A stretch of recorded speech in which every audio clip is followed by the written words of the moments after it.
जिस समय सारे वीतरागी श्रमण लगभग आराम की मुद्रा में रहते हैं कि अब तो काल हो गया विश्राम का, ऐसे काल में आचार्य भगवान विशुद्ध सागर जी महाराज का द्वार खुलता है ताकि जितनों को जाना है वे तो चली जाए ठठार के।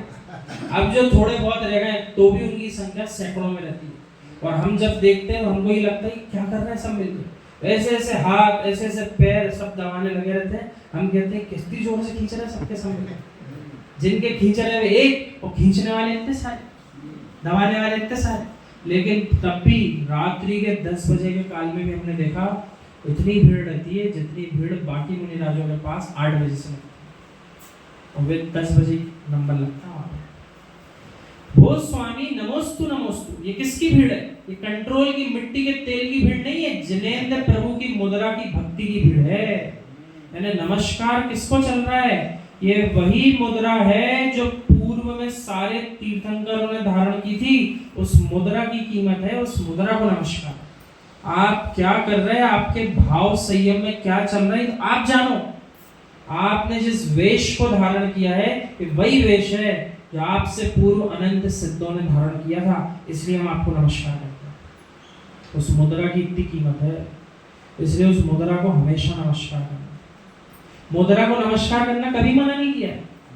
आपकी क्रिया आपके भाव तो आप जानेंगे महाराज जी। आपने जिस वेश को धारण किया है इस वेश की बहुत कीमत है, और पूरे विश्व में अपन देखते हैं वेश की तो कीमत है।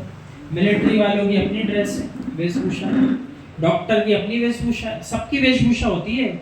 उस वेशभूषा के बल पर ही ज्ञान होता है कौन किस पद का है। इसी प्रकार से निर्ग्रंथ वीतरागी श्रवणों को देख करके पूर्व में गए सिद्धों का, पूर्व में हो चुके वर्तमान में हो रहे अरहंतों का, और वर्तमान में भावी भगवंतों का दर्शन हो रहा है। उस दर्शन को बहुत विनय पूर्वक कर लेना चाहिए। कोई राशन कार्ड का सामान नहीं बिकता यहाँ पर। उन धनिकों की भीड़ होती है जो श्रद्धा के धनी हैं। वे श्रद्धा के धनी अपने से बड़े धनी को देख रहे हैं, इसलिए उनके पास आ रहे हैं। ये चारित्र के धनी हैं। वे चारित्र के धनी भी तीर्थंकर बिंब के सामने माथा टेक रहे हैं। वे क्यों टेक रहे हैं? अरहंत के चरणों में टेक रहे हैं, इसलिए शीश झुका रहे हैं। आचार्य उपाध्याय साधु भी वे महावीतरागता के धनी हैं, केवल संपत्ति के धनी हैं। 18,000 शील की संपत्ति के धनी हैं। संयम पर ही श्रद्धा उमड़ती है। यानी अपन अरहंत प्रभु को नमस्कार क्यों करते हैं? उत्तर दिया उसका कि जिन अरहंत प्रभु को नमस्कार सारे आचार्य उपाध्याय साधु परमेष्ठी करते हो, उनको हम जैसे श्रावक नमस्कार क्यों नहीं करेंगे? अरहंतों को नमस्कार क्यों कर रहे? क्योंकि बाकी आपके 3 पंच परमेष्ठियों में से उन्हें नमस्कार करते हैं, तो हमें भी उन अनंत सिद्धों का नमस्कार स्वीकार करनी चाहिए। जगत को किसने जीता? संसार को किसने जीता? भैया शस्त्र अस्त्र से तुम किसी का शरीर तो नष्ट कर सकते हो, अस्त्र शस्त्र के बल पर एक राज्य पर अधिकार भी जमा सकते हो, पर विश्व के हृदय पर अधिकार अस्त्र शस्त्र कभी नहीं जमा पाए।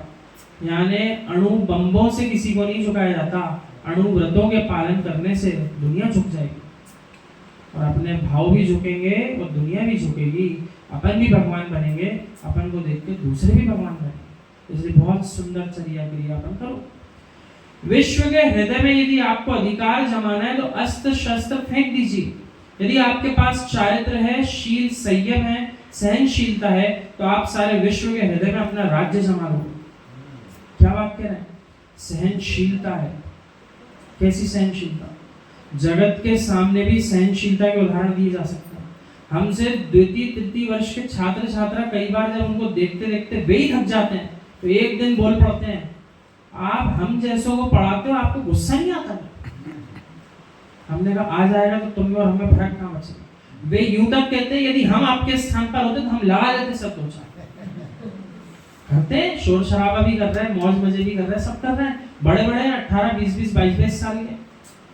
अब यदि उनकी नादानियां देख करके अपन चिल्ला चोट करने लग जाओ तो संपर्क कट जाएगा। जो सुनते भी होंगे तो भी नहीं सुने, और संपर्क बन गया तो आज नहीं तो कल समझ जाएंगे, कल समझेंगे। लेकिन यदि संपर्क कटा तो जीव नहीं सुनेगा। आज संपर्क साथ के बैठे हैं तो सब आज तक सुन रहे हैं, 4था साल चल रहा है, और संपर्क पहले ही महीने में काट दिया होता डांट डांट के तो 4था साल आ ही नहीं पाता। भगवान तीर्थंकर महावीर स्वामी 24वें तीर्थंकर विश्व के हृदय में क्यों है? मत करो किसी पर शासन, कर सको तो करो निज आत्मा का अनुशासन। यानी अपने आप को संयमित अनुशासित करो, विश्व को अनुशासित करने की आवश्यकता नहीं पड़ेगी। आचार्य भगवान एक पंक्ति बहुत सुंदर बोलते हैं, व्यवस्था मत बनाओ, व्यवस्थित हो जाओ। क्या कहते हैं? व्यवस्था मत बनाओ, स्वयं व्यवस्थित हो जाओ। यदि प्रत्येक जीव स्वयं व्यवस्थित हो गया तो एक भी व्यक्ति को हजारों के बीच में व्यवस्था बनाना नहीं पड़ेगा, अपने आप व्यवस्था करना। इसलिए हम आप सबसे भी कहते हैं, इतनी व्यवस्थित तरीके से बैठो, किसी को आपको बोलना ही नहीं पड़ेगा भैया हमें बैठा लो, ऐसा बोलना ही नहीं पड़ेगा। आप खुद इतने व्यवस्थित बैठो कि व्यवस्था अपने आप आगे चले। आत्मानुशासन जिसके पास है उसको दुनिया स्वीकारती है।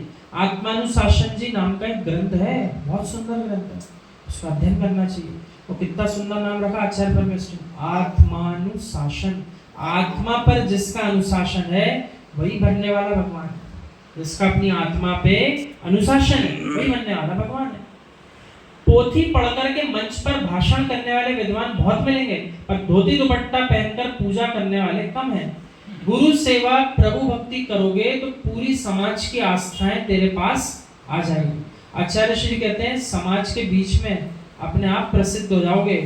एक हफ्ते भर के लिए किसी वितरागी श्रमण के साथ चर्या कराने जाओ, सब आप ही से पूछते हैं भैया क्या चलता है, भैया इसके बाद क्या दें, भैया क्या विधि मिल रही है। ऐसा विश्वास मानना समाज सब समीक्षा करती है।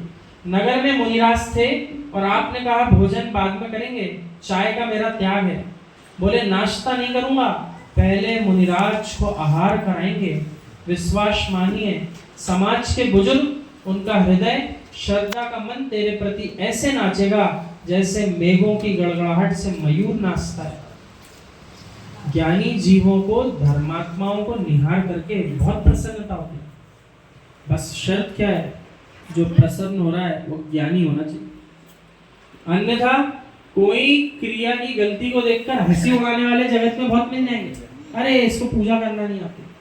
हमको वो दिन याद आते हैं जब जय कुमार बस दादाजी ऐसे दाना लेना सिखाते थे हमको चढ़ाने में। बेटा ये देखो ये टूट गए ना, इसको हटा दो, ऐसे सिखाते थे। ये 3 दाने रखो बेटा, और वही रखना जो पूरे पूरे हो, अब एक एक करके चढ़ा बेटा।